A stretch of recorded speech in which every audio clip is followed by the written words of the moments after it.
जय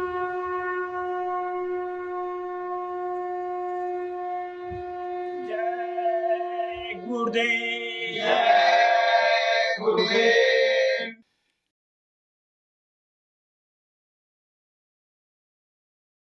जय गुरुदेव। जय गुरुदेव। तुझे कैसे मिले भगवान, भजन तूने किया नहीं। तुझे कैसे मिले भगवान, भजन तूने किया नहीं। तू ढूंढता रहा जहान, भजन तूने किया नहीं। तुझे कैसे मिले भगवान, भजन तूने किया नहीं। तू ढूंढता रहा जहान, भजन तूने किया नहीं। तुझे कैसे मिले भगवान, भजन तूने किया नहीं। झूठी प्रीति को अपना माना, झूठी प्रीत को अपना माना। गुरु से प्रेम को तूने न जाना, गुरु से प्रेम को तूने न जाना। रहा तुझको सदा गुमान, भजन तूने किया नहीं। तुझे कैसे मिले भगवान, भजन तूने किया नहीं। रहा तुझको सदा गुमान, भजन तूने किया नहीं। तुझे कैसे मिले भगवान, भजन तूने किया नहीं। रोम रोम पापों से घिरा तू, रोम रोम पापों से घिरा तू। गुरु महिमा को ना समझा तू, गुरु महिमा को ना समझा तू। भूला सब कुछ तू नादान, भजन तूने किया नहीं। तुझे कैसे मिले भगवान, भजन तूने किया नहीं। भूला सब कुछ तू नादान, भजन तूने किया नहीं। तुझे कैसे मिले भगवान, भजन तूने किया नहीं। वक्त है अब भी संभल जा प्यारे, वक्त है अब भी संभल जा प्यारे। गुरु चरणन में ध्यान लगा ले, गुरु चरणन में ध्यान लगा ले। गुरु समरथ कृपा निदान, भजन तूने किया नहीं।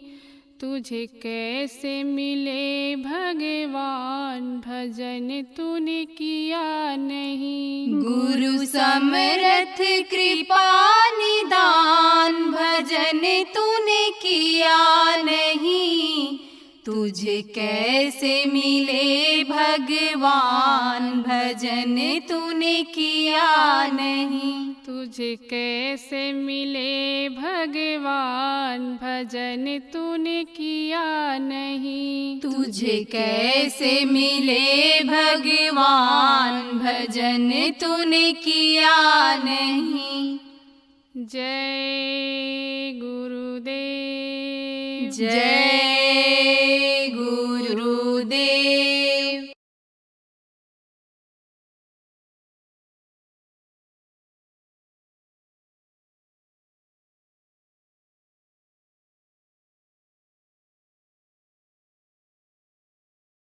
तो ये जो काल भगवान है, आपके समझो इनके अधीन ये जीवात्मा हो गई, तो ये काल भगवान की यानी काल भगवान ने ही ये सब इधर नीचे का निर्माण करा दिया है। अंडलोक, पिंडलोक, ब्रह्मांड, ये सब समझो की रचना जितनी ये है, ये त्रिलोक जो कहलाता है, स्वर्ग और वैकुंठ, आप समझो मृतलोक, ये जो त्रिलोक है, इससे परे जो लोक हैं यानी ब्रह्मलोक जिनको कहा गया है, इसकी सब रचना है अलग अलग। आप ये समझो कि इनके यानी रहने वाले हैं, इनकी व्यवस्था है, तो उसी में अंडलोक में ही एकदम किनारे, जैसे शहर से बाहर जेल बनाते हैं, जेल खाना बनाते हैं, और शहर यानी जेल का की एक अलग व्यवस्था होती है। जेल का नियम होता है, जब घंटी बजेगी यानी आप ये समझो आवाज़ मान लो लगेगी या घंटी बजी, तो किस चीज़ की बजी? अगर अपने बैरिक से बाहर हो तो अंदर चले जाओ, समय से भोजन मिलेगा, समय से सब काम करना रहेगा। आप समझो वहाँ मेहनत भी करवाते, खेती भी करवाते, सब काम कराते हैं, उनकी एक अलग व्यवस्था है जेल की, और उनका एक अलग मालिक है। कौन मालिक है? जिसको जेलर कहते हैं, जिसको अधीक्षक कहते हैं जेल के, यही मालिक है उनके, और यही अपनी व्यवस्था को वहाँ जेल की संभालते हैं, चलाते हैं, जो वहाँ रहते हैं उनसे कराते हैं। ऐसे ही आप ये समझो कि एक लोक ये अलग है, आप समझो उसी में है, किसमें है? अंडलोक में ही है, लेकिन ये अलग है। तो उसके मालिक कौन है? जग जंजाल कराता है जोरा, समझे आप? है तो ये काल के ही, आप ये समझो उन्हीं के नुमाइंदे हैं, उन्हीं के ये अधिकार में हैं, लेकिन ये अपने राज्य के अधिकारी हैं, यमलोक के अधिकारी हैं, वहाँ के समझ लो कि ये राजा हैं, पूरा पावर इनका चलता है। तो इनको किस लिए उसने बना दिया? जैसे जेलर को किस लिए पोस्ट किया जाता है, नौकरी उनको किस लिए दी जाती है कि इनको सजा दो, जेल में बंद करो। अब आप ये समझो कि वो रियायत कोई करते हैं? कोई नहीं रियायत करते। जेल का जेलर मालिक है, लेकिन उसमें भी वो जो कर्मचारी होते हैं वो कोई रियायत नहीं करते हैं। यहाँ मान लो कुछ शोर सिपारिश चल जाए और कुछ सेटिंग हो जाए, आदमी को दया आ जाए किसी के ऊपर, रो रहा है, चिल्ला रहा हो, पैर पकड़ रहा हो, तो यहाँ उसको जो पावर है उसमें रियायत कर सकता है, लेकिन यहाँ के नियम और वहाँ के नियम में अंतर है। वो कोई भी रियायत नहीं करते हैं। कौन नहीं रियायत करता है? वही जो यमराज के दूत होते हैं। कितना भी कोई रोवे, कितना भी कोई चिल्लाए, लेकिन वो छोड़ते हैं? जब खाली कराने के लिए आते हैं, कोई कितना भी गिड़गिड़ाए, रोवे, चिल्लाए, लेकिन छोड़ते नहीं हैं, और उसी हिसाब से सजा देते हैं। जैसे कोई छोटा मोटा अपराध करता है, अब वो पुलिस वाले आएंगे तो ऐसे साधारण रूप से पकड़ करके ले जाएंगे, लेकिन कोई बड़ा अपराध किया है, कत्ल किया है, कोई देशद्रोही काम किया है, समाजद्रोही काम किया है, तो उसको मौका पकड़ के कूटते मरते भी हैं, बाल पकड़ करके ऐसे गाड़ियों में डालते हैं, बेरहमी करते हैं। ऐसे ही बर्ताव वो भी करते हैं। कौन करता है? यमराज के दूत करते हैं, और फिर ले जाते हैं तो उसको हिसाब करवाते हैं। किससे हिसाब करवाते हैं? यमराज से हिसाब करवाते हैं। यमराज का हुक्म उनको होता है, जाओ पकड़ करके ले आओ। जैसे कोई अपराध किया तो वहाँ से थाना इंचार्ज ने हुक्म दिया, फिर जवानों चले जाओ, सिपाहियों चले जाओ, उसको पकड़ करके ले आओ। वो ला करके वहाँ पेश करते हैं दरोगा के सामने, थानेदार के सामने, और फिर वो पूछताछ करता है, उसी हिसाब से उसको हवालात में बंद करता है। और जब उसको ये विश्वास हो जाता है कि इसने अपराध किया है, तो मजिस्ट्रेट के सामने पेश करके और चालान कर देता है, चले जाओ, इनको जिला जेल में बंद कर दो। ऐसे ही यमराज के दूत ले जाते हैं, पेश करते हैं। किसके सामने पेश करते हैं? यमराज के सामने पेश करते हैं। तो यहाँ तो दरियाफ्त करना पड़ता है, यहाँ तो पता लगाना पड़ता है कि भाई उसने अपराध किया है कि नहीं किया है। पता जब लग जाता है तब उस पर चार्ज शीट यानी जो है बना करके ये पुलिस वाले देते हैं कि पक्का मालूम हो गया कि इसने अपराध किया है, गलती किया है। लेकिन अब आजकल देखो ये कैमरा चल गए, अब कैमरा में अपराध करते दिखाई पड़ गया, गलती करते दिखाई पड़ गया अगर उनको, तो तुरंत चार्जशीट बना देते हैं कि और पेश कर देते हैं मजिस्ट्रेट के सामने कि देखो ये अपराध किया है। अब वो सजा का भागीदार बन जाता है। ऐसे ही प्रेम आप समझो कि यह अच्छा और बुरा का नियम जब से बना तब से जो ये परवश हो गया, अपने बस का ये नहीं रह गया। ये जो कानून बना उस कानून के बंधन में आ गया। जैसे अलग अलग कानून होता है, घर का नियम, परिवार का नियम, समाज का नियम, देश का अलग अलग नियम होता है। अब वो भी कहीं भी किसी परिवार में रहेगा जाएगा तो उस परिवार का नियम का पालन करना पड़ेगा। किसी भी दफ्तर में जाएगा, किसी भी अस्पताल में जाएगा, और अगर जूता वहाँ उतारना है तो बाहर जूता उतारेगा। अपने घर में जूता चप्पल पहने भी रहे लेकिन वहाँ उसको उतारना पड़ेगा। इसी तरह से इस धरती पर नियम और कानून को सिखाने वाले, बताने वाले काल भगवान के नियम को, अरे सारे नियम को बताने वाले यहाँ पर हमेशा धरती पर रहते हैं, उनको भी भेजा जाता है ऊपर से समय समय पर जीवों के फायदे के लिए, जीवों को साधन सुविधा देने के लिए उनको भेजा जाता है। काल भगवान देखो भी भेजते हैं। जैसे अलग अलग देश होते हैं लेकिन सब जगह देखो हेल्पलाइन होती है, पुलिस का बूथ होता है चौराहों पर, पुलिस वाले से रास्ता पूछोगे तो बताएं। ऐसे मदद के लिए सहायता केंद्र लिखा रहता है, सहायता केंद्र पर आप पूछ सकते हो। इसी तरह से एक नियम ये इस काल भगवान ने भी बना दिया है।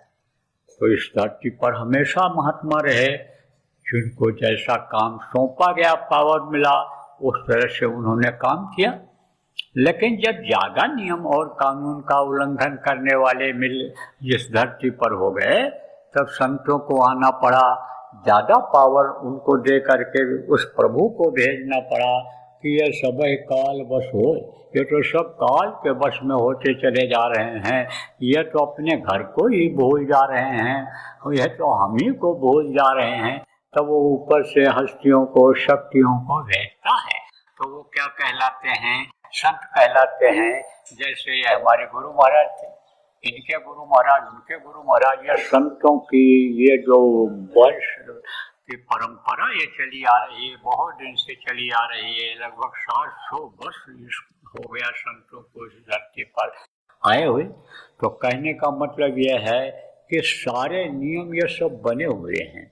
अब जो नियम का उल्लंघन करता है वो आप पे समझो सजा का भागीदार होता है। तो मैं आपको बता रहा था कि जैसे कैमरा में कोई चीज़ कैद हो जाए तो वो प्रमाणित हो जाता है, प्रमाण मिल जाता है कि देखो ये गलती कर रहा है। इसी तरह से उसने, जिसने ये मनुष्य शरीर दिया, कैमरा लगा दिया है। कहाँ कैमरा लगा है ये नहीं मालूम है आपको। महात्माओं ने तरह तरह से समझाया। जब ये कैमरा लोग जानते ही नहीं थे, कैमरा था ही नहीं, तो कैमरा क्या समझ पाते। अब आज के 50 साल बाद में, 100 साल बाद में जिस चीज़ का आविष्कार होगा, जो चीज़ आएगी सामने, उसको आप क्या समझोगे, क्या नाम उसका रखेंगे, कैसा रहेगा, क्या पता आपको। तब जो उस समय पर रहता है उसी को उदाहरण दे करके महात्मा लोगों को समझाते रहे हैं। क्या बताया महात्माओं ने? कहा दो दूर बैठा दिए जाते हैं। कहाँ बैठा दिए जाते हैं? कंधे पर, एक दाहिने कंधे पर और एक बाएं कंधे पर। तो वो क्या करते हैं? लिखते रहते हैं। पहले लेखनी भी नहीं थी और ये लेखनी आप ये खत्म हो जाती है। कहाँ खत्म हो जाती है? शरीर छूटने के बाद ही लेखनी खत्म हो जाती है। ये लिखा पढ़ी वहाँ कोई कर नहीं सकता, और ना ये लिखा पढ़ी वहाँ चलती है। वहाँ की लिखा पढ़ी दूसरी ही है, वो भाषा ही वहाँ की अलग अलग है। जैसे यहाँ प्रदेशों की भाषा है, ऐसे ऊपर में भी भाषा फर्क है। अब ये जरूर है कि जैसे जहाँ से यह भाषा उतरी है, शब्द जहाँ से उतरा है, उसकी जिनको जानकारी हो जाती है वो कई भाषाओं के जानकार होते हैं। आप ये समझो कि जैसे आप कहीं भी चले जाओ और आप ऐसे ऐसे करोगे, ऐसे ऐसे ऐसे ऐसे मुंह के सामने ऐसे करोगे तो बहुत से लोग समझ जाएंगे कि भूखा है, इसको कुछ दे दो खाने के लिए। इस तरह से करोगे, ऐसे ऐसे करोगे, ऐसे ऐसे, तो उसको सब समझ जाएंगे। जिन दो चीज़ों की जरूरत सबको पड़ती है और दो काम हर आदमी जो करता है उसका इशारा करोगे तो आप ये समझो कि उसको समझ जाएंगे। शरीर से जो काम होता है, भाषा कोई जाने न जाने, लेकिन शरीर से जो भी काम, खाने का, बच्चा पैदा करने का काम, जो भी काम करता है उसका इशारा अगर करता है तो उसको सब समझ जाते हैं। ऐसी तरह से जिसको ऊपर का ज्ञान हो जाता भाषा का, जहाँ से ये भाषाएं उतरी हैं, वो तो समझ जाता है, और बाकी एक दूसरे की नहीं समझते हैं। तो आपको समझने की ज़रूरत है कि वो लिखते रहते हैं। ऐसा उदाहरण दिया गया, क्या लिखते रहते हैं? अच्छा और बुरा। कान राम झरोखे बैठकर सबका मुजरा ले, जाकी जैसी चाकरी वाको वैसा दे। जैसा जिसका कर्म होता है उसको कर्मों की सजा मिल जाती है। इसीलिए बराबर समझाया जाता है कि भाई अच्छे और बुरे के ज्ञान के लिए बराबर सत्संग में आते जाते रहो, सत्संग सुनते रहो, जानकारी पैदा करने की इच्छा करो। देखो, दुनिया की चीज़ों की जानकारी तो आप करते हो, दुकानदारों से जब मिलते हो तो दुकान के बारे में पूछते हो, कौन सा सामान खरीद लें, किस चीज़ का भाव बढ़ने वाला है, हमारी कमाई हो जाए। जब किसान से मिलता है, कहता है भाई कौन सी फसल ली जाए, कब लिया जाए, कब बोया जाए कि जिससे फसल अच्छी हो जाए, आमदनी हो जाए। नौकरी वाला कहता है भाई आप साहब हमको बताइए कि कैसे हमारी तरक्की हो जाएगी, काम हम किस तरह से करें, ये सब जैसे पूछता है। आप ये समझो, इसी तरह से आप ये समझ लो कि ये इच्छा होनी चाहिए जानकारी प्राप्त करने की, और जानना चाहिए कि किस तरह से हमारा ये जीवन का सफ़र अच्छा निकलेगा। जो हम सफ़र कर रहे हैं, हमारा ये जो समय जो मिला है जीने का, उसमें हम चल रहे हैं, सो रहे हैं, उसमें हम खा रहे हैं, कमा रहे हैं, बाल बच्चों की देख रेख कर रहे हैं, शादी ब्याह की खुशी प्राप्त कर रहे हैं, ये जो घूम टहल रहे हैं, ये जीवन का जो सफ़र है ये कैसे अच्छा निकलेगा, इसकी जानकारी के लिए सत्संगों में आना जरूरी होता है। तो सत्संग में बराबर आते जाते रहने से ये रास्ता कट जाएगा। आप ये समझो, ये रास्ता कैसा कटेगा?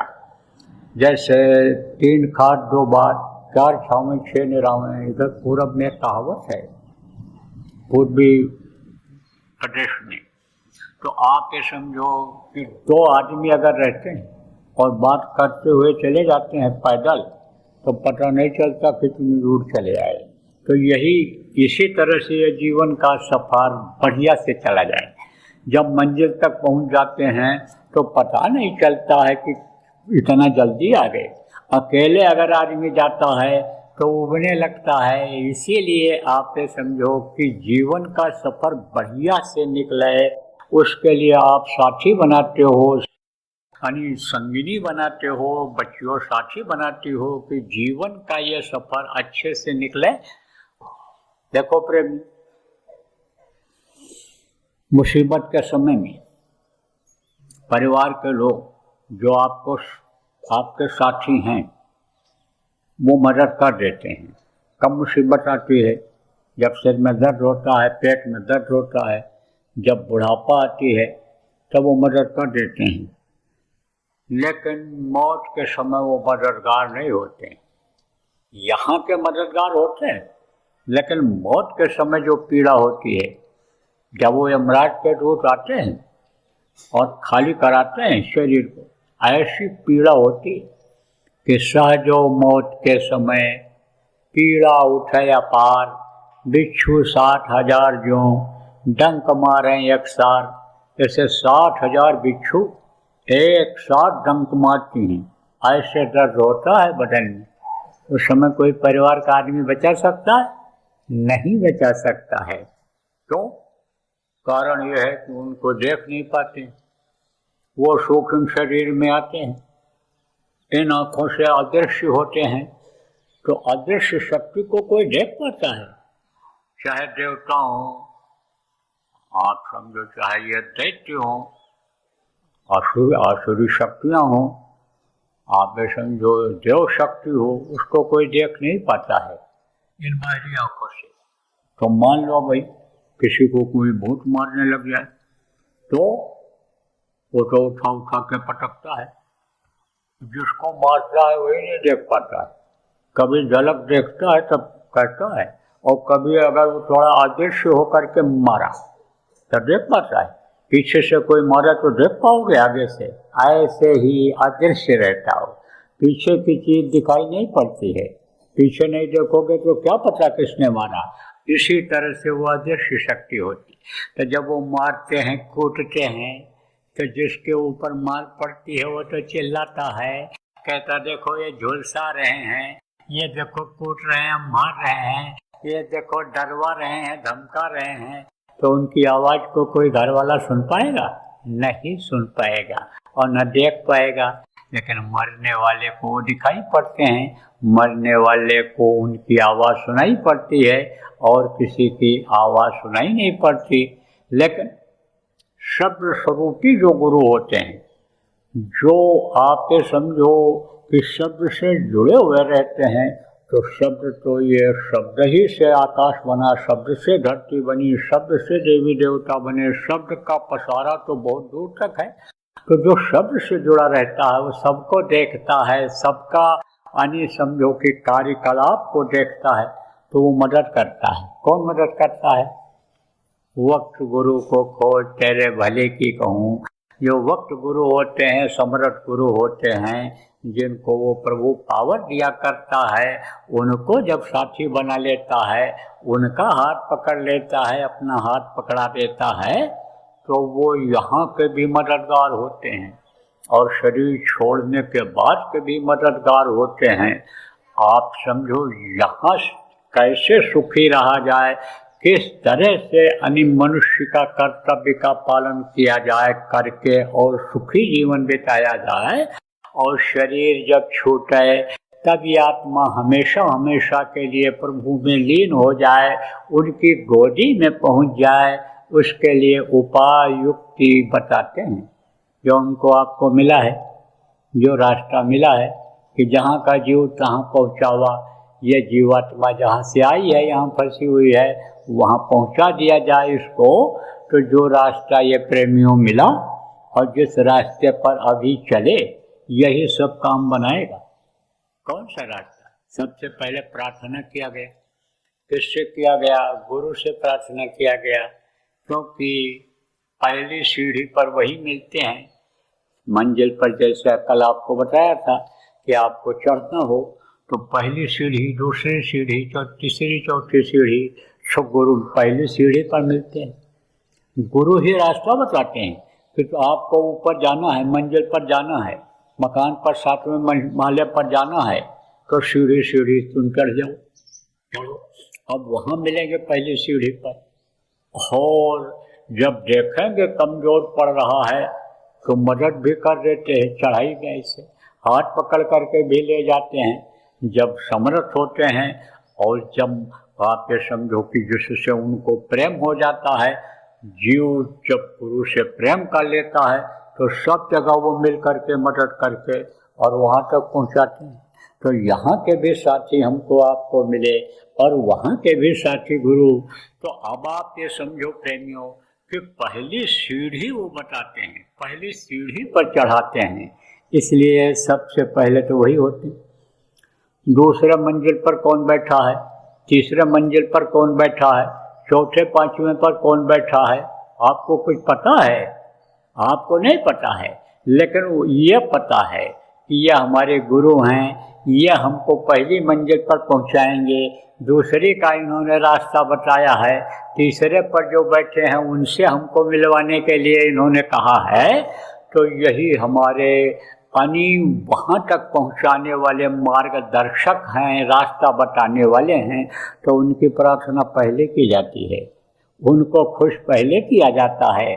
तो हमने अपने प्रेमियों गुरु की प्रार्थना किया, गुरु को याद किया, और गुरु को याद करके अब फिर सुमिरन किया गया कि ये जो बाधाएं आती हैं मंजिलों पर चढ़ने में, उन गणियों के पास पहुँचने में, उनको याद किया जाए कि उस बाधा को न उत्पन्न होने दें। वो दरवाज़ा मान लो उनके पास पहुंचने का है और बंद है, तो उसको खोलने में वो मदद कर दें।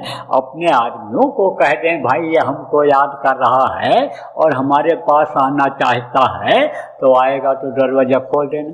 तो उनको याद किया जाता है। जैसे मान लो कोई अधिकारी हो, आप कोई अच्छी जगह पर बैठे हुए हो और आपको कोई याद कर रहा है।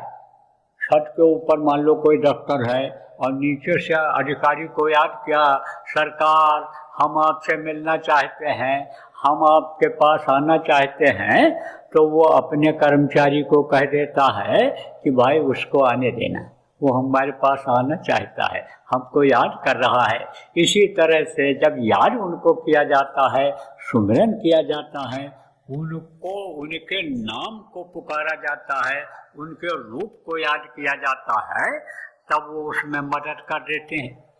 तो सुमिरन किया गया और फिर ध्यान लगाया गया और फिर भजन किया गया। यही रास्ता है कहाँ? यहाँ सुखी रहने का, लोक में सुखी रहने का। और आप समझो जीवन का सफर समाप्त होने के बाद यम के हवाले न होना पड़े, यमराज के लोक का न चक्कर लगाना पड़े और अपने निज घर चले जाना का यह रास्ता है। तो इस रास्ते पर बराबर प्रेमियों सभी लोगों को चलते रहने की जरूरत है। एक साधे सब सधे, सब साधे सब जाए, एक को अगर साध लिया जाए तो इसी से सब सध जाए।